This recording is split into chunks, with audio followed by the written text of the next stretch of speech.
Il est minuit à Amboise, en Indre-et-Loire. Ce soir, les gendarmes du PSIG, le peloton de surveillance et d'intervention de la gendarmerie, reçoivent un appel très urgent. 250, j'ai une autre intervention sur un différent familial à passer sur Skis. Donc l'appelante indique que son conjoint est complètement ivre et la menace avec une machette. Un individu qui apparemment sort de prison. L'homme est dangereux. Il a déjà commis plusieurs agressions. Ouais, c'est bien fait, ouais.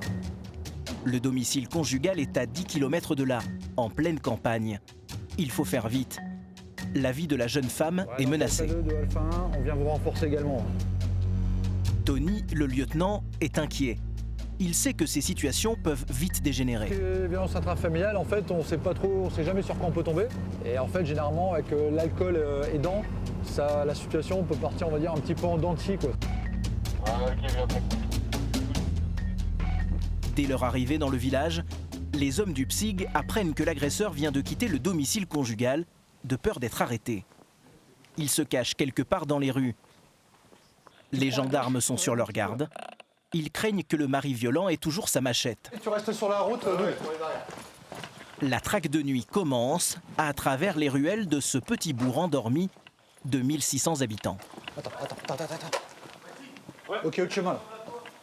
Un petit 1,75 maxi. Ok, reste là, on fait le chemin là, on te rejoint. Impasse, jardin. Les gendarmes passent au crible tous les recoins du village.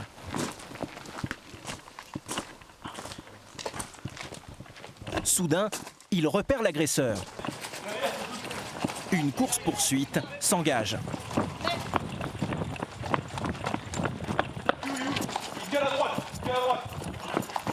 L'homme est sur la route principale. Il fait face aux gendarmes et les provoque.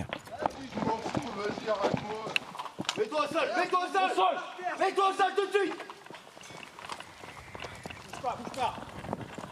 Bouge pas toi, dis-moi.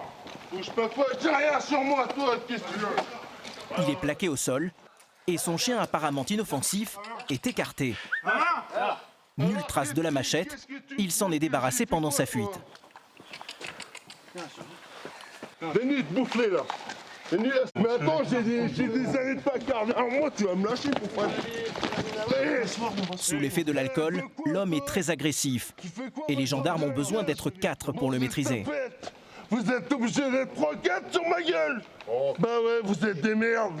Ouais, vous trouvez une arme sur moi, j'ai rien. Les gendarmes l'embarquent dans leur voiture, mais l'individu est toujours aussi virulent. Il ne cesse de les insulter. Lâche-moi toi. Lâche-moi toi. Attends, ouais, bougez pas. T'as rien de meurs-moi. Ceinture. Vas-y toi, lâche-moi toi. Va te faire une coiffure mon pote, t'as pas de gueule. Il est très agité. Une ceinture.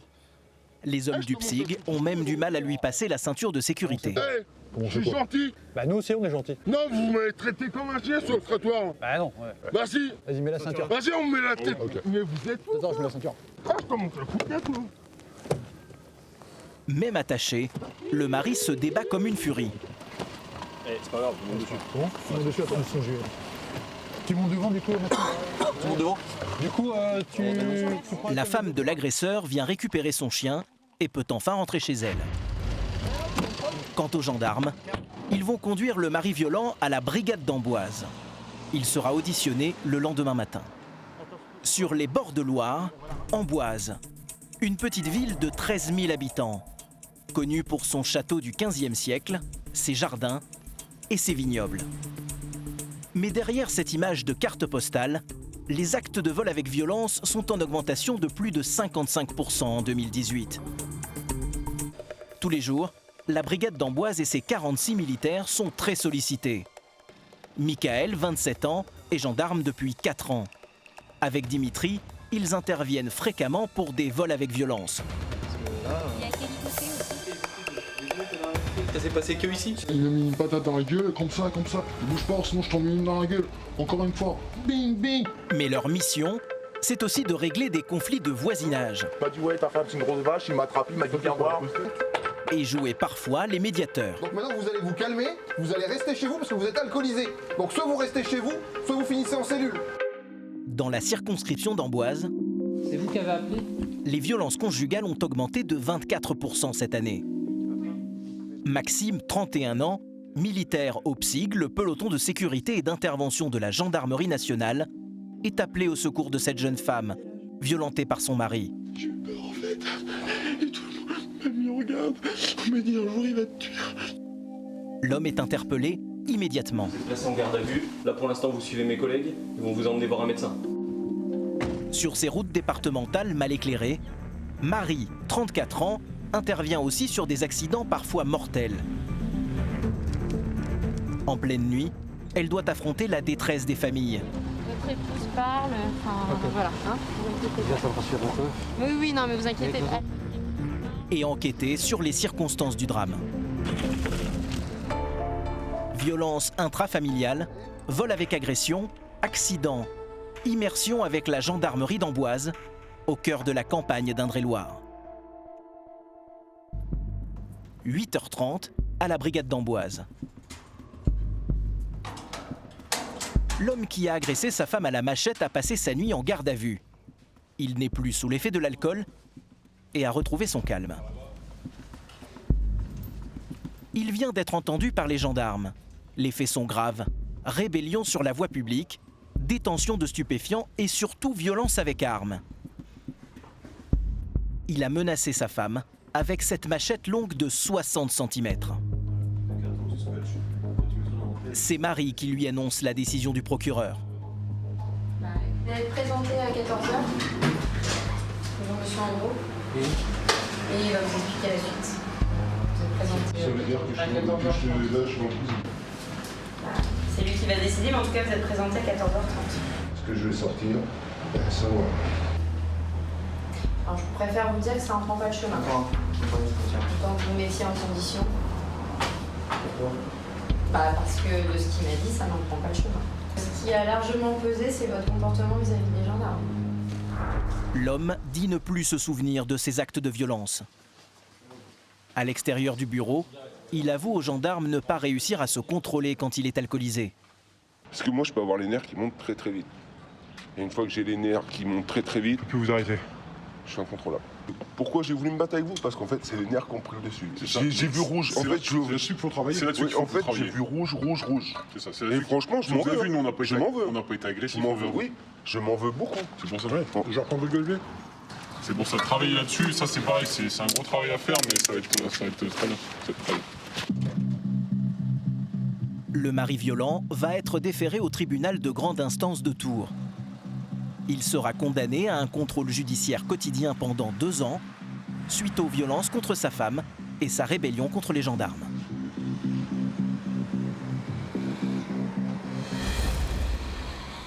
À la brigade d'Amboise, les gendarmes doivent faire face à une recrudescence de la délinquance.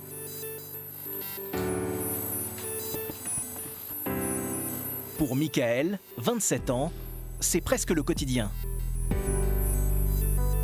On va sur quoi là? Sur des violences. Apparemment, non, c'est pas beaucoup plus des violences rue Amboise Park.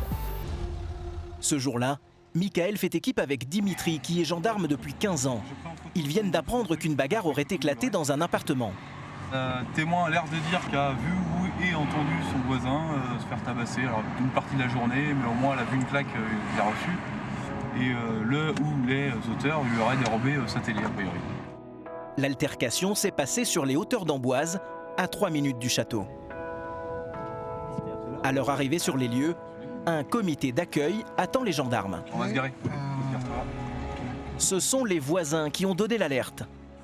Ils entourent la victime, un jeune homme au visage tuméfié. Bonsoir. Ils sont rentrés, les potes, c'est pas les potes, c'est des connaissances. Tout cassé chez moi, ils me mettent des beignes dans la gueule. Des coups sur le visage, mais aussi sur le corps. Allez chez vous voir un petit peu parce que là... Il a été ligoté aussi cet après-midi. Merci de la dire. Il a piqué sa télé. En fait, moi j'attendais, il était vers 16h. Et moi, en fait, je dormais et j'entendais des cris. Je dis, c'est bizarre, c'est qui crie. Et je regarde par la fenêtre, en fait, je voyais son collègue, là, il prenait la télé. Il était déjà à l'autre côté, en fait, avec la télé. À l'intérieur, c'est un vrai champ de bataille. La pièce a été littéralement retournée. 2 individus seraient arrivés chez le jeune homme pour le voler. Ne trouvant pas d'argent, ils l'ont alors roué de coups avant de lui prendre son poste de télévision. Est-ce que ça va, vous vous sentez J'ai bien? un peu mal le crâne. Ouais, vous avez mal à la tête, j'imagine. Il y a que ici? Ça s'est passé que ici? C'est ça qui s'est passé qu'ici. Sur le canapé, ils m'ont jeté de la bière sur la gueule comme ça. Et vous en ligotez ou... Non mais je pouvais rien faire. Il m'a mis une patate dans la gueule, comme ça. Il bouge pas, sinon je t'en mets une dans la gueule. Encore une fois. Bing, bing. Et ils vous ont menacé en fait, si vous donniez pas d'argent, de vous frapper, c'est ça? C'est ça, oui, c'est ça. Et si j'en parlais, il m'a dit c'était ça et que je casse. On vient à 50 demain pour te péter la gueule. Alors est-ce qu'ils avaient des armes, des couteaux? Non, juste les poings, juste les poings. Et ils vous ont pas menacé avec un objet non plus? Non. D'accord. Les gendarmes vont récupérer la canette de bière des agresseurs pour prélever leurs empreintes. Il y a encore de la bière dedans. Va la vider dans l'évier. Et l'enveloppe craft, c'est obligatoire aussi? C'est que pour conserver les traces, le craft ça conserve mieux que le plastique. Faut que ça respire en fait. Donc si c'est enfermé dans une enveloppe dans du plastique, c'est étouffé et du coup s'il y a de l'ADN ça peut mourir. Donc le craft préserve mieux l'ADN en fait. Le jeune homme va aussi leur révéler une information capitale. Cette connaissance que vous dites que vous connaissez là, c'est comment il s'appelle? Je connais un, c'est juste un. Ouais. Bah de toute façon monsieur, il va falloir que vous déposiez plainte. Mais franchement, on sait qui c'est monsieur, là c'est quand même grave ce qui se passe. Hein, on est quand même sur des violences. Moi j'ai pas envie de retrouver d'être envoyé sous terre. Je comprends monsieur, mais je vais vous expliquer quelque chose, d'accord? Là déjà ils sont rentrés chez vous, sur votre accord. Ils vous ont tabassé, d'accord? Ils vous ont volé des objets. Oui. Donc le fait de venir déposer plainte, c'est vous une action pour vous défendre, d'accord? Ça les empêchera de recommencer. La victime est terrifiée à l'idée de dénoncer ses agresseurs. Le travail de Michael, c'est aussi de le rassurer. Malheureusement, lui, il est pris dans l'événement, il a peur et il est sous pression. Et c'est à nous de lui faire prendre conscience de ce qui est arrivé, de lui faire la part des choses et de lui donner la solution. Finalement, il accepte de porter plainte. Michael et Dimitri vont maintenant tenter de retrouver les auteurs de l'agression. Au vu de la description qu'on a et qu'on connaît, on va essayer de retrouver déjà le premier et puis le second on verra plus tard. Voilà. Là j'informe les patrouilles de la nuit. 10 minutes plus tard, une information va faire accélérer l'enquête. La victime vient de recevoir un appel d'une de ses amies qui aurait identifié l'un des voleurs. Mario Chaptard.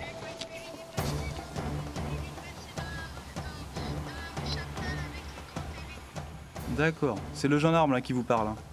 Là à l'instant là? Ah il y a une demi-heure. Rue Chaptal à pied avec la télé. Oui, c'est le mien, oui. Bon.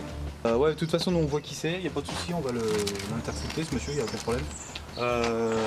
D'accord, ok. Alors c'est un monsieur qu'on avait ce matin, hein, dans nos murs, qui a été interpellé hier soir pour une ivresse publique et manifeste. C'est un individu défavorablement connu de l'unité, qui est régulièrement chez nous, donc oui, c'est un individu très connu de nos services. Le blessé est conduit à l'hôpital. Amélie, tu peux venir par là, je crois. Michael et Dimitri, eux, partent immédiatement à la recherche de l'agresseur, qui se trouverait à quelques centaines de mètres de là. En fait, on sait qu'il a une connaissance par là, chez qui il crèche souvent, et c'est les copains de Picole. Ok, c'est parfait. On va faire causer 2 minutes avec l'autre là. Il y a du monde. Il y a du monde. Ah. Bonsoir. Ouais. Vous êtes tout seul? Ouais, non, j'étais avec une amie, un copain. Vous l'avez pas vu? Il est là. Il est là? Ouais, il vient. Quoi? Il s'est passé quoi? Ah bah justement. Vous venez avec nous? Hein? À l'intérieur, les gendarmes reconnaissent l'agresseur qu'ils ont déjà arrêté plusieurs fois. Ils repèrent aussi le téléviseur volé, posé sur un tabouret du salon. L'homme est dans un état d'ébriété bien avancé. Posez votre sac. Mais j'ai rien fait. Ouais, La télé, elle était toute seule? On n'a pas de place dans la... Ouais, vous savez pas. Ouais. C'est écrit, Jean. Michael le menotte et fouille ses poches pour s'assurer qu'il n'ait pas d'objet dangereux sur lui. Ouais. Ils le conduisent à la gendarmerie. La télévision sera récupérée quelques heures plus tard. Donc là monsieur, vous êtes placé en garde à vue à partir de maintenant, d'accord?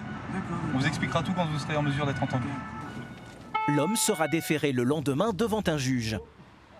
Il est actuellement en détention provisoire, en attente de jugement. À Amboise, dans les locaux de la brigade, les nuits sont parfois très agitées. Il est 20h30 et dans les cellules, un homme arrêté quelques heures plus tôt devient incontrôlable. Il tape brutalement contre la porte de sa cellule depuis plus de 40 minutes. Maxime, qui fait partie du PSIG, est appelé en renfort. C'est Marie qui est de permanence ce soir-là. T'as encore tiré le gros lot, Marie, hein? Ah bah il veut rien, il veut casser les trucs. Ouais, bah non, bah... Mais... Il a regardé pourquoi, notre ami, là? Pour CEA, pour rébellion, pour Pendant la... défaut d'assurance. Bah en fait on l'a ramené ici. L'homme a été arrêté sur son scooter pour conduite en état d'ivresse. Il a agressé les gendarmes. Bon, on va aller voir si... Peut-être qu'il veut un verre d'eau, hein? Peut-être que... Ah bah tu peux lui demander. Avec Maxime, ils sont 4 à intervenir. Ils craignent que l'homme ne se blesse en cognant ses poings contre la porte. Reculez, monsieur. Oui, c'est à vous que je cause, reculez. Reculez. Il va falloir arrêter de taper sur la porte. L'individu est très agressif et encore sous l'effet de l'alcool et des stupéfiants. Maxime tente de le calmer. Ce soir, c'est terminé. Vous n'avez pas mon scooter chez vous? Reste dans la cellule. Vous n'avez pas mon scooter chez vous? Mais il ne veut rien entendre. Maxime et ses collègues vont être obligés de le maîtriser physiquement pour l'empêcher de sortir. Vous rentrez pas chez vous. Je peux rentrer chez moi. Vous ne pouvez pas rentrer chez vous. Je peux rentrer chez moi. Je chez vous. C'est non. Mais vous n'avez pas le droit. Vous n'avez pas le droit alors que j'avais pas mon scooter chez vous. C'est ça le problème. Vous restez allongé ce soir et vous arrêtez de taper sur la porte. C'est Ramu, ok? Non.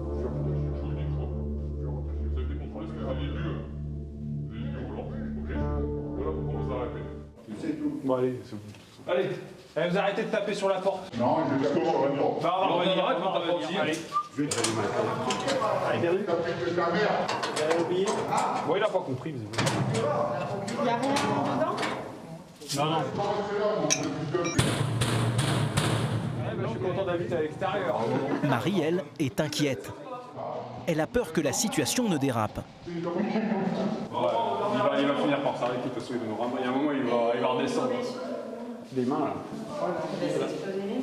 Les hommes du PSIG rassurent Marie car sur les mains, ce ne sont que des égratignures. Il tape avec le pied, mais il a tapé avec la main parce qu'il a la main éclatée.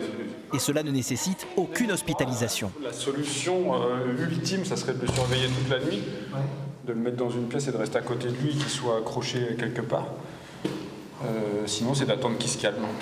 Ah, donc il n'y a rien à faire. Vous avez essayé d'ouvrir pour parlementer et tout ça? Non, mais là, il ne faut rien savoir. Je pense qu'il est sous stupéfiant et alcoolémie et les deux réunis. Voilà, il faut qu'il redescende un peu. Je pense que dans 1 heure ou 2, c'est bon. Merci. Voilà. L'individu finira par se calmer 1 heure plus tard, quand l'effet de l'alcool sera dissipé. Le lendemain matin, l'homme a retrouvé ses esprits. Il a été entendu par les gendarmes et est autorisé à sortir. 11h, le 12 novembre, donc fin de la mesure de garde à vue. Donc tu vas pouvoir récupérer toutes tes affaires. Tu vas récupérer le cyclo. Edwige, l'adjudante, se permet de le tutoyer car elle le connaît bien. Mais j'essaie de passer à autre chose. Ça c'est bien, hein, parce que c'est pas la première fois où on entend parler de toi. C'est à chaque fois on dit en espérant que ce soit la dernière, et puis il y a toujours une nouvelle. Donc à un moment, l'alcool, la consommation d'alcool, il va peut-être falloir y penser sérieusement, parce qu'a priori le problème vient de là. Hein. L'individu fait profil bas. Là c'est ta veste. Et propose même de nettoyer les traces de sang qu'il a laissées sur la porte de sa cellule.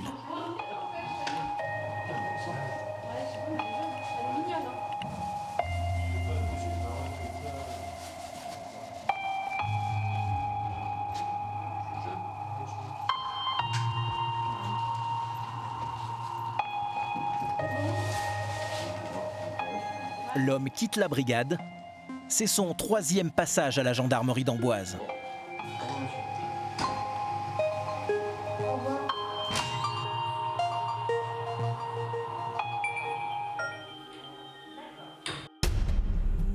Sur les routes de campagne autour d'Amboise, les gendarmes ont déploré 6 morts en 2018. Les principales causes, l'alcool et la vitesse. Des accidents qui ont lieu en majorité sur des départementales peu éclairées. Ce vendredi soir, il est 20h, Marie est appelée en urgence. On va à la sortie de Nazelles en direction de Montreuil-en-Touraine pour un accident de la circulation. Et c'est grave comme accident, vous savez pas encore? Là, on ne sait pas encore. A priori, c'est 3 blessés, mais on ne sait pas l'état des blessures pour l'instant. Il y a bien beaucoup de monde quand même.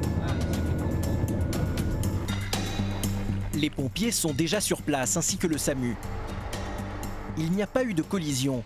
La voiture dans le fossé aurait fait plusieurs tonneaux. 3 passagers d'une même famille sont encore prisonniers à l'intérieur. À peine arrivée, Marie, à l'aide de son téléphone portable, doit figer la scène. Oui, on est obligé de faire des photos pour savoir exactement comment c'était avant notre arrivée, que ça bouge pas, parce qu'après, forcément, tout le monde va arriver, là ça grouille autour, donc il faut immortaliser entre guillemets le moment, quoi. L'urgence pour les pompiers est maintenant de désincarcérer les 3 passagers.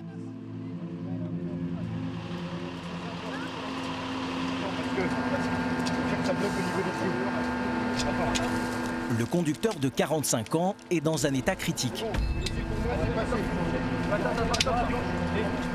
Il a reçu un choc terrible à la tête et ne réagit plus.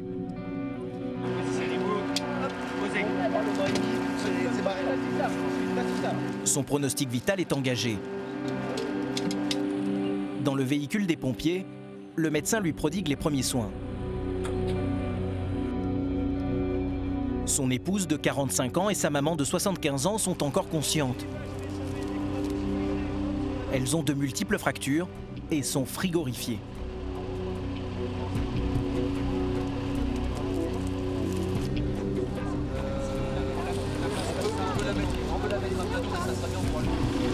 Marie tient à informer le commandant de la brigade minute par minute.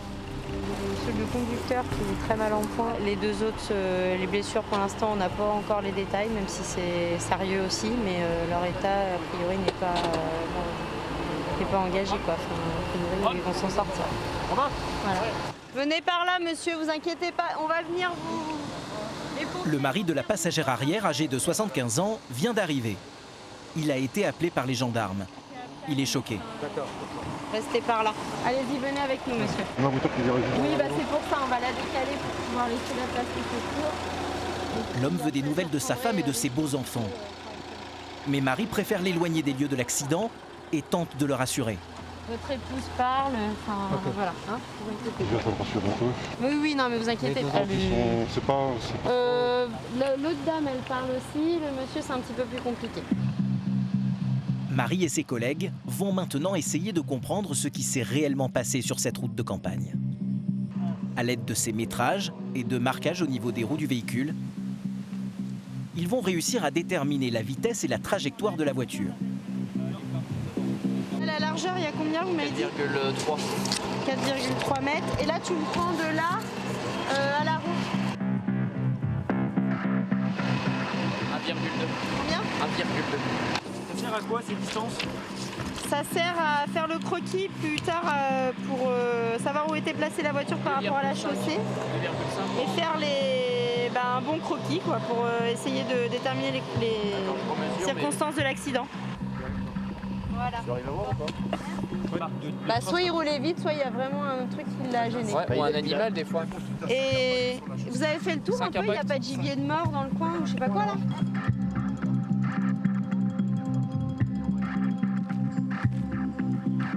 Sur le bas-côté, Romain découvre les affaires de la victime. Là, vous avez trouvé quelque chose? On dirait que c'est un téléphone. Sûrement la victime. Téléphone. Je vais ramener ça à le garder. Peut-être qu'il y a d'autres choses. À ses pieds, un portable. Mais aussi un peu plus loin, un sac à main et à côté des lunettes de vue appartenant à l'une des victimes. Des effets personnels projetés violemment pendant l'accident.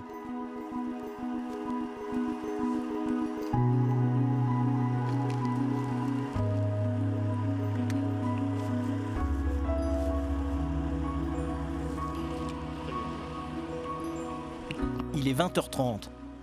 Le SAMU et les pompiers partent à l'hôpital avec les blessés.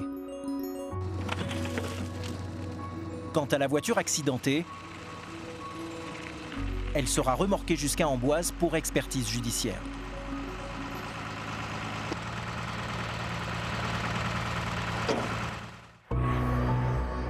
Le lendemain, 9 h du matin à la brigade. Pendant la nuit, le conducteur est décédé des suites de ses blessures. Sa femme, elle, est dans le coma. Et la mère de 75 ans souffre de multiples fractures. Marie a beaucoup de mal à déterminer les causes de l'accident. Le conducteur n'était pas alcoolisé et roulait à une vitesse normale. Elle décide d'appeler le mari de la rescapée. Quand votre épouse se sentira mieux, il faudra qu'on l'entende parce que du coup c'est la seule témoin directe de l'accident. Mais bon, ça on verra ça quand sa santé... Le mari au téléphone donne alors une information importante. Au revoir. Et alors, il y a un peu plus de nouvelles? Ben, pas beaucoup plus, mis à part que le conducteur aurait regardé du gibier dans un champ et qu'en regardant, il se serait un petit peu déporté et à partir de là, c'est là où tout a basculé, quoi. Même sur les routes de campagne où le trafic est limité, une simple faute d'inattention peut provoquer un accident mortel. La brigade d'Amboise intervient sur une zone géographique de 15 km autour de la ville. Et dans leur mission, les gendarmes font aussi face à la détresse sociale et jouent parfois les médiateurs entre les habitants. D'accord. Ok, bon, on y va. Allez, à plus. C'est le bar qui est derrière l'église. Tu vois où il est ? Là, on part sur un monsieur à Limeray qui fout le bordel dans un bar. Le barman il nous a appelé pour intervenir. Limeray se trouve à 8 km d'Amboise, au milieu de la campagne. C'est un petit village tranquille de 1500 habitants. Et c'est dans ce café qu'aurait eu lieu l'altercation. C'est le patron du bar qui accueille Michael et son collègue. L'agresseur a pris la fuite. Bonjour, c'est moi qui viens d'appeler pour le monsieur qui vient de foutre le bordel. Il a poussé une cliente. Il vient souvent vous embêter? Alors je dirais qu'il tape une crise comme ça une fois par mois à peu près. D'accord. Des fois c'est la pharmacienne, des fois c'est nous, des fois c'est dans la rue, c'est les gamins. Enfin ça dépend vraiment. Vous avez de la vidéo? Oui. Sur ces images de vidéosurveillance, un homme en veste kaki à droite fait irruption dans le bar et bouscule brusquement une cliente. Il insulte ensuite le patron. Puis il commençait à me traiter de sale facho, de gauchiste. Je lui ai fait si c'est pour m'insulter, il faut aller dehors. Le buraliste va l'expulser du bar. Mais l'homme s'en prend alors à d'autres clients et à des passants dans la rue. Ce père de famille en jogging gris qui habite juste à côté en a fait les frais. Il m'a dit ouais ta femme c'est une grosse vache, il m'a attrapé, il m'a dit viens voir. Et là, il était devant là. Et je lui ai dit mais lâche-moi, moi 2-3 fois. Alors après je l'ai poussé, je lui ai dit fous-moi la paix. Et il m'a parlé de guerre, je sais pas quoi là. Et voilà. Je pense. Il s'est tiré quoi. Les gendarmes partent immédiatement à sa recherche. Mais à peine sortis du bar, ils vont tomber nez à nez avec l'agresseur présumé. Oh monsieur du GIGN. Qu'est-ce qui s'est passé au bar, monsieur? Et l'autre ici, il veut pas me voir. Tu sais pourquoi il veut pas me vendre? Parce qu'il déclare que je suis un pays à un enculé et que je tue. Est-ce que c'est légal ça? C'est lui qui a dit ça? Est-ce que c'est légal ça? Qui a dit ça? L'homme se défend en expliquant que le barman l'a insulté. Vous habitez où? Au même moment, sa mère de 85 ans vient à sa rescousse et s'en prend directement au patron du bar. C'est vous qui les avez appelés? Oui. Il vous a pas rien cassé, ni volé? Le respect, madame. Rentrez. Oh, respect, on vous m'a dit dehors, tout le respect. Michael et son collègue sont un peu décontenancés, mais tentent de les raisonner. Toujours est-il qu'il importune le propriétaire, donc ce serait bien qu'il rentre à la maison et puis que vous rentriez tous les deux et que voilà, on en reste là. Mais je suis pas sourd, monsieur. Non mais j'ai rien dit. J'ai pas dit. Pas, alors, j'ai 85 ans, alors. Mais j'ai rien dit, madame. Pardon? Monsieur, je vous ai rien dit, la madame. porte. On va voir la porte. Les gendarmes décident de les raccompagner chez eux.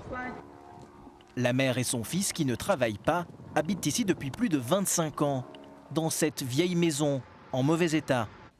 Ils sont connus du village car ils ont souvent maille à partir avec leurs voisins et s'en plaignent d'ailleurs aux gendarmes. D'abord, la porte d'entrée a été défoncée. Hein. Je ne compte pas le nombre de fois qu'ils vont défoncer ma porte d'entrée. Ça fait chier, comment dire, en pleine nuit, à 2 ou 3 heures du matin. Et traité de PD, d'enculé, et maintenant, comment dire, c'est des menaces de mort. On va te crever, PD, mais à côté, tu ne peux pas me voir non plus. Personne ne peut me voir. Je suis, comment dire, le diable en personne. Ce serait pas mal que vous rentriez chez vous pour aujourd'hui, d'accord? Et que vous évitiez de retourner au bar aujourd'hui, d'accord? Oh, mais on J'ai ira pas pas. compris. On ira Juste, ce serait pas mal que vous rentriez chez vous aujourd'hui et que vous ne retourniez pas au bar. Non, allez-y, nous, on a du travail, nous. Votre fils non plus, il faut pas qu'il y retourne. Allez, une bonne journée. Et surtout, faut pas qu'on revienne. Bah, vous reviendrez quand, maintenant? Pour Mickaël et son collègue, faut savoir prendre congé. La mission est terminée. Avant de partir, ils font un petit tour dans le village pour vérifier que le calme est revenu. Quand soudain, un automobiliste les interpelle. S'il vous plaît, vous pouvez venir? Je me suis fait agresser à peine garé. L'homme en veste verte aurait encore frappé. Cette fois-ci, les gendarmes décident d'aller lui parler plus fermement.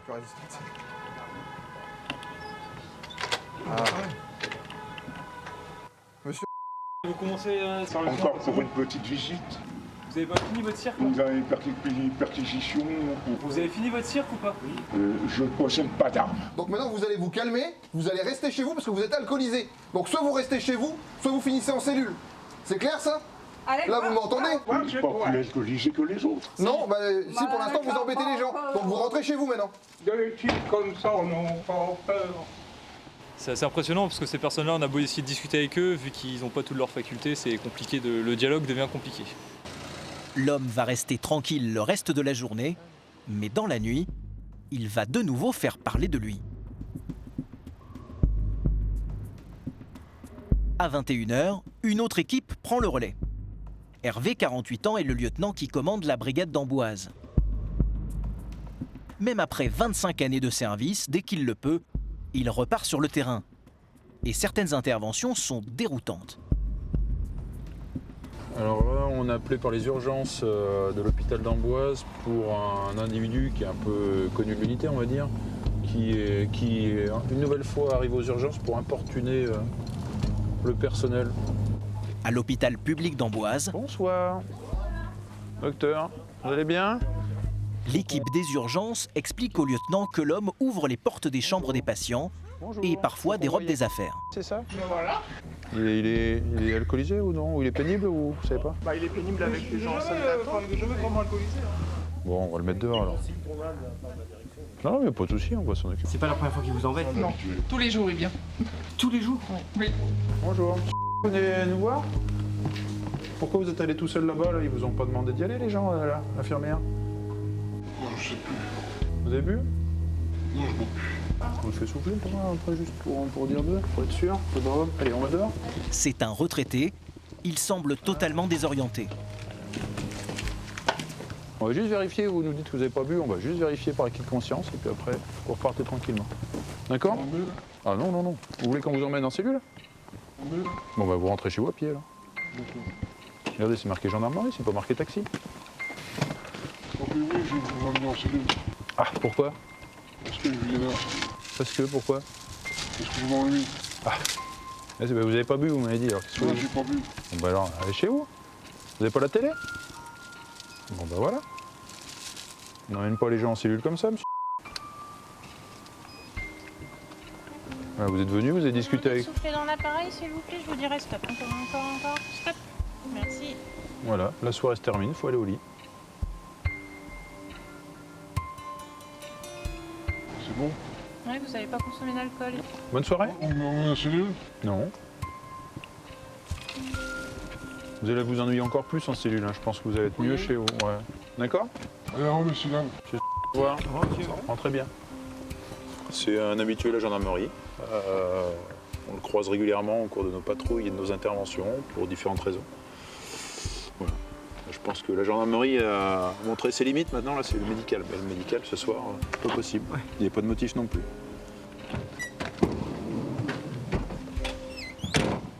Ouais, Fin d'intervention aux urgences en Boise, l'individu a été mis dehors, il est calme, il est sage, il n'est pas alcoolisé, il rentre chez lui. On a terminé. Mais la soirée est loin d'être terminée.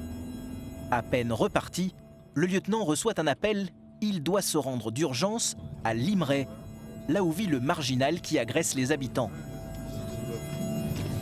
Et là, on allait dans son Sérieux, faites quelque chose, que je vais le déglinguer à force. Sérieux, je vais péter un plomb. Calmez-vous, restez là. Il me rend ouf, il met petite station en pleurs. L'homme à la parka verte a encore frappé. Il aurait de nouveau menacé le père de famille. Ce soir, il m'a dit qu'il était en bas. Il m'a dit que si on n'était pas alliés, qu'il allait chercher une arme, qu'il allait me buter. Il m'a dit fais attention à ta femme. D'accord. Je dis oh, qu'est-ce qui t'arrive toi? Voilà. Cette fois-ci, le lieutenant le raccompagne chez lui, Manu Militari. C'est pas trop dur?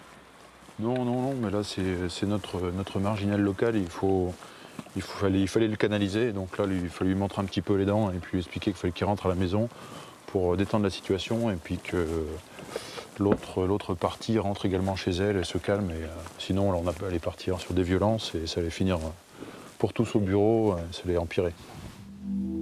Suite à cette intervention, l'homme n'a plus osé sortir de chez lui de toute la nuit.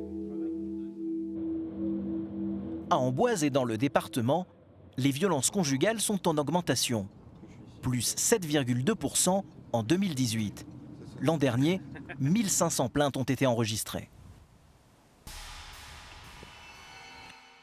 Une dame qui vient de se faire frapper par son conjoint, qui apparemment est en train de péter un câble. Il y a un enfant en bas âge au domicile. Ouais, c'est bien pris, on se transporte. Maxime, 32 ans, est un des chefs du PSIC d'Amboise. Originaire de Nancy, il a décidé de rejoindre cette unité il y a 4 ans.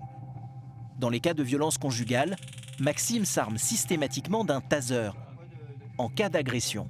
Pour tester l'arc électrique, voir si le taser fonctionne correctement, s'il n'y a pas de défaut.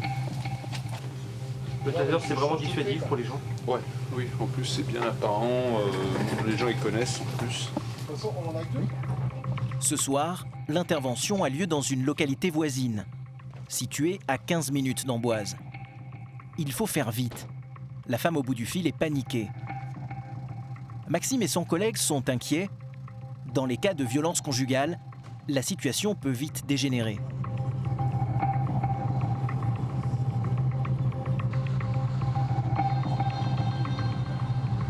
Il y a de l'inquiétude de savoir dans quel état est la victime. L'essentiel c'est qu'on intervienne sur le coup, que la femme s'en sorte au mieux. À leur arrivée, les gendarmes aperçoivent la femme qui les guette depuis son balcon.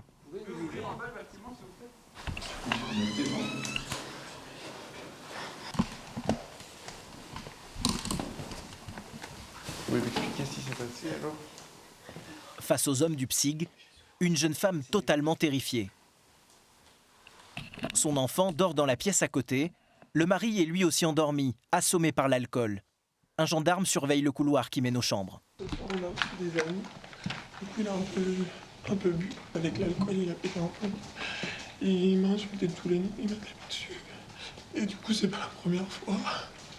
Il m'a mis la logène sur moi, il a essayé de m'étrangler. Vous avez quelque part où aller ce soir s'il y a besoin de... Ce soir, non, demain matin, du coup j'ai prévu de partir à la pro quand ma petite se réveille chez mon papa. Vous voulez aller à Angers demain? Oui. Ouais. La femme veut porter plainte. Maxime doit appeler un officier de police judiciaire pour qu'il vienne sur place. Ouais, dis-moi, on a été appelé pour des vifs là. La dame souhaite déposer plainte et elle a des traces de coups. Le mec a essayé de brûler avec la lampe halogène, il a cassé plein de trucs dans la maison, elle a pris des coups. Et elle, ce soir, elle a nulle part où dormir, quoi. Donc le mec, lui, on l'a pas vu, il dort pour l'instant dans la chambre, on le laisse, pour l'instant il est calme, donc on le laisse dans la chambre. Et la dame, elle est avec nous, elle est paniquée, quoi. Dans l'appartement, les traces d'une dispute d'une extrême violence. Même sa famille, tout ça, ils m'ont dit que la prochaine fois, il me tuerait, du coup j'ai eu peur. Du coup, je m'étais dit que ça s'arrangerait, mais quand il boit, il est ingérable, il fait tout casser, il y a encore sa chaussure dans le buisson, il a tout balancé. Pour l'instant, il y a mes collègues de la brigade qui vont venir. Il va certainement être placé en garde à vue. Pour l'instant, on le laisse dormir. Ce que je veux, en fait, c'est juste que ma petite fille soit en sécurité avec moi, en fait. Juste, moi, je m'en fiche, en fait, c'est juste pour ma fille. Je veux juste qu'elle soit en sécurité, quoi. J'ai eu peur, en fait. À quel âge, là? 17 mois. Et tout le monde m'a mis en garde. On m'a dit un jour il va te tuer. Je pensais qu'il changerait. Mais là, je veux pas qu'il s'en prenne à ma fille ou je veux pas. Il est 2h15 du matin. L'officier de police judiciaire arrive. Il remarque tout de suite l'abat-jour qui aurait servi à violenter la jeune femme. Je suis désolé, je sais plus.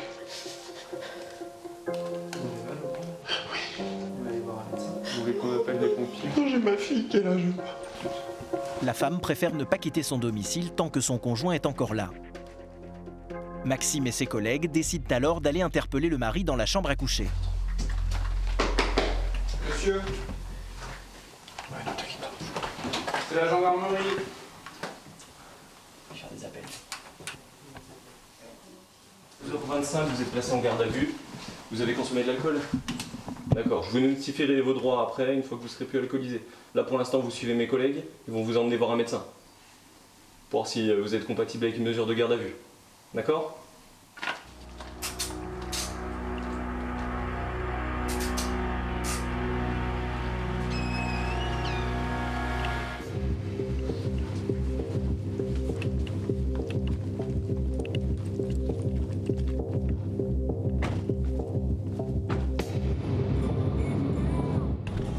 Ouais, juste pour t'informer qu'on fait le transport du mis en cause à l'hôpital dans le cadre du placement en garde à vue. Après, on le ramène à puis on sera disponible, je te tiens au courant.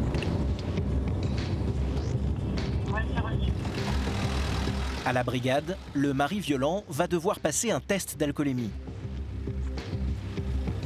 Hein? Bonjour, tout va bien. Oh, les papiers sont en voiture. Oh, bah, c'est cool. Souffle régulier. Voilà. Encore. Encore. Encore. 0,99. Donc là, vous allez en cellule de dégrisement pour l'instant. Et je vous entendrai demain matin, enfin tout à l'heure. Le taux ne lui permet pas d'être entendu immédiatement. Pour l'instant, on va laisser se reposer, donc on l'a fait souffler.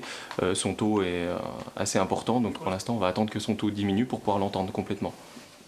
L'individu va passer la nuit dans une cellule. Il sera auditionné le lendemain matin. Il sortira quelques jours plus tard, sans avoir le droit d'approcher sa femme et sa fille, jusqu'au jugement.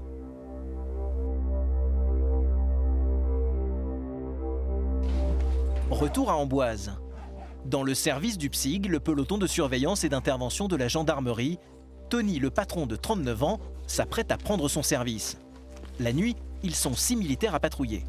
On vient d'être appelé pour aller sur une personne, un rôdeur, sur une propriété là. Bon, ce serait une histoire d'un ex-copain qui est revenu, qui veut pas partir de lui-même et tout ça, donc du coup il rôde sur la propriété des parents. Ce soir-là, Tony et ses collègues se rendent à Montlouis, situé à une quinzaine de kilomètres de la ville d'Amboise. Il faut 10 minutes au PSIG pour arriver sur place, devant cette villa où vit seule une retraitée. Ah, bonsoir. Il est dans mon garage. Ah les gars, le gars il serait là sur la propriété. Là. Un homme est caché dans le fond du jardin. La dame qui a appelé est paniquée. Tony cherche à savoir qui est cet intrus. C'est qui, enfin... Lui, il est à l'école avec... D'accord. C'est ma fille. D'accord. Ils avaient 17 ans. D'accord. Et du coup, pourquoi il est venu là ce soir? Alors, il m'a déjà téléphoné pour avoir le numéro de... Il me dit, s'il vous plaît, donnez-moi... Mais je te dis que je te donnerai pas le numéro de téléphone de... D'accord, ok, ouais. Oui, ok, ouais. Et puis là, ça frappait à la porte, c'était lui qui était là, il voulait à tout prix le rentrer. Tout, il était dans le jardin et moi je savais pas. C'est pour ça que je vous ai appelé. L'ancien ami d'enfance est retranché dans le garage depuis 1 heure. Il est imprévisible, il a déjà agressé 2 gendarmes le matin même. Ok, c'est la gendarmerie là. Je ne viendrai jamais, monsieur. Bonjour. Bah attendez, déjà on n'est pas d'ici. Qu'est-ce que vous faites là? Bah, je suis là parce que je croyais que vous pouviez peut-être me ramener. Pardon? Non, les pompiers que j'avais vus hier. Il tient des propos incohérents. Tony est perplexe. Comment? Pourquoi vous êtes là? Ça vous regarde pas? Bah si, on a appelé à cause de vous parce que vous êtes ici. Tony exige qu'il quitte les lieux. Il craint pour la sécurité de la propriétaire. Mais là, ce qui est sûr, c'est que vous pouvez pas rester là. Hein. Oui, je sais, monsieur. Là, c'est tout. Hein. Vous avez une pièce d'identité sur vous? Non, je vais aller chez moi. Vous avez rien du tout? Ah bah de toute façon, ce qu'on va faire, on va vous ramener parce que moi, je veux pas être rappelé dans 1 heure parce que vous rôdez ici. Hein. C'est ce que je demandais hier. Oui, non, mais on n'est pas taxi par contre. Non, on n'est pas où? Ok, c'est bon, donc du coup, vous êtes dans cette voiture-là? J'ai pas d'argent, je fais comment? Eh ben, ça on peut pas le... Là, non mais là, on peut pas vous gérer. Ça, on peut pas gérer ça cette nuit, hein, monsieur. Ça, on peut pas gérer ça maintenant. Merci, monsieur. Il est juste de l'aide parce que je pouvais plus marcher, monsieur. Le comportement de l'homme est déroutant. Les gendarmes du PSIC décident de le ramener chez lui, loin de ce quartier résidentiel. Il habite à la périphérie de Tours, dans cet immeuble. Vous êtes à quel appart ici? Juste là, monsieur. Tony veut vérifier qu'il dit la vérité et habite bien ici. Ah ok, c'est avant le 33. Ok, c'est bon. Bah allez, on vous laisse rentrer. Merci beaucoup. Ok, allez, au revoir. Bah, des fois, il vaut mieux ramener directement les gens chez eux, même si là, on n'est clairement pas sur notre secteur. Mais au moins, le mec, il est rentré chez lui et nous, après, on est tranquille. Et les gens sont tranquilles. Des fois, ça pèse un petit peu, on va dire. Ça pèse un petit peu de faire un peu gérer un peu les cas sociaux, quoi. Donc voilà, quoi. Tac. Une mission astreignante et chronophage, mais pour Tony, c'est le prix de la sécurité.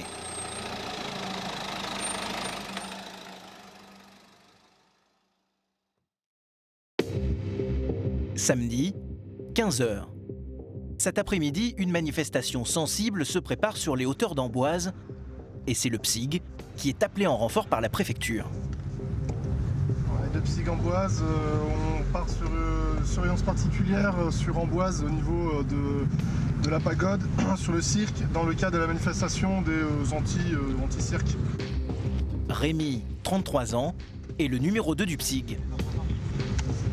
On part sur ce qu'on appelle un service d'ordre. On va tenir un point sensible, on va dire, et le but du jeu, c'est de signaler si effectivement il y a des débordements, des choses comme ça. Arrivés sur place, une trentaine de manifestants protestent contre la présence animale. Ils s'insurgent contre la venue du cirque Fratellini, installé ici depuis 10 jours.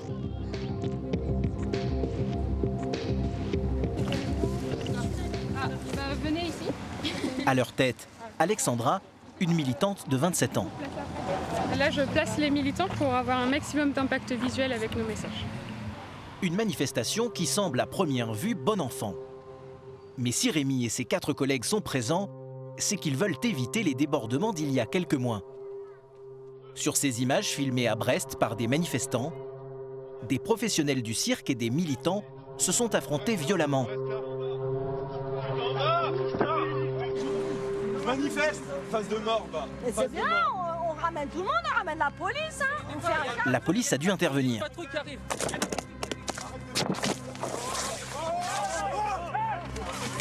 Cette fois-ci, Rémi veut éviter tout dérapage. Là où ça devient illégal, c'est à partir du moment où il y a d'une façon générale un trouble à l'ordre public. Oui, oui. S'il y a un trouble à l'ordre public, nous on vous avertit, enfin on fait des sommations, obéissance à la loi, dispersez-vous, ainsi de suite. Et à partir de ce moment-là, là ça devient illégal. Ok. Voilà. Oui, on n'arrivera pas jusque-là. Pour Alexandra, les consignes sont claires. Mais la tâche est plus ardue avec le directeur du cirque, Edmond, qui conteste la présence des militants. Je vous explique, on vient de voir les petits comités. On leur expliquait la règle. Hein. Ouais. Voilà, donc pareil, essayez de jouer le jeu. Moi, je vais vous montrer où je veux que vous les placiez. Bah, le problème c'est que... Qu'ils se placent pas devant l'établissement, ils n'ont pas le droit. La loi, c'est... Normalement, c'est 150 mètres. Moi, on m'a donné un emplacement... Oui, vers l'arrêt au car. Alors, il y a le... Derrière. Où il y a mes camions, là. Bah, venez, on va regarder ensemble, comme ça. Ces gens ont une façon de penser qui est bien propre à eux. On est bien d'accord ? Et ils veulent faire passer leur façon de penser à tout le monde. Le directeur est à cran. Nathan, tu peux me sortir les panneaux qui nous ont abîmés là? Qui vous a abîmé ça en fait? Vous savez pas? L'année dernière. Il tient à montrer les dégradations qu'il a subies sur ses panneaux publicitaires il y a plusieurs mois. Des insultes taguées sur les affiches. Et puis je vous promets, il n'y en a pas qu'une. Hein. Il y a tout ça. Et on va leur faire voir qu'on n'est pas des clowns. En entrant sous ce chapiteau, vous ne verrez pas des fauves ou des éléphants, mais des animaux dits domestiques. Mais Alors que les manifestants commencent à scander leurs revendications, Edmond, lui, passe à l'action. Les animaux sauvages sont des tigres, des lions et des éléphants. Vous n'êtes qu'une bande de menteurs, vous faites de la fausse information. Le problème de la présence des animaux, c'est pas le bien-être ou le mal-être. Le problème, c'est simplement la présence. Le ton est monté d'un cran. Rémi doit s'interposer entre la sœur d'Edmond et les manifestants. Nous on vient pas filmer. Vous n'avez pas qu'à pousser le téléphone. Moi j'ai le droit de filmer, vous filmez. Elle nous a filmé derrière la dame. Elle nous a filmé. La diffusion d'images est interdite. Non mais là une dame derrière. Vous avez le droit de filmer, mais si vous diffusez. Non, on n'a pas diffusé, mais elle nous a filmé. Je vous le dis, Moi je filme, il filme. On en a marre que vous nous embêtiez parce que vous voyez un cirque ou un établissement qui vous plaît pas. Vous dites, ah oui, on va aller manifester devant lui. Mais après, quand on voit devant un établissement que tout se passe bien, c'est tranquille. Laissez-le. Donc c'est de l'acharnement. Ben si madame, parce que bon, c'est la deuxième fois là, que vous venez me voir à moi. Et ce qu'ils veulent eux, c'est qu'on arrête de travailler avec des animaux. Mais on n'y arrêtera jamais. Un cirque sans animaux, c'est comme un boulangerie sans pain. Vous utilisez les animaux pour faire de l'argent. Le dialogue est difficile. Mais finalement, Edmond et Alexandra semblent trouver un terrain d'entente. Et si vous faites un spectacle Oui. sans animaux, Oui. tous ces gens-là, ils sont là. Si tu remplis le chapiteau à Tours, je te promets que je viens sans les animaux. Sans rien, Plus jamais. je les arrête. C'est bon? Давай. Buona fortuna, Ricky. Les promesses seront-elles tenues? Ce jour-là, en tout cas, pas de dérapage ni de violence. La mission est réussie pour Rémi. Aucun trouble à l'ordre public, des deux côtés, il n'y a aucun souci. Oh, je vous aime quand même, hein. Hein? I love you, les véganes. Le PSIG repart pour d'autres opérations. En 2018, face à la hausse de la délinquance, les interventions des gendarmes d'Amboise ont augmenté de 20%.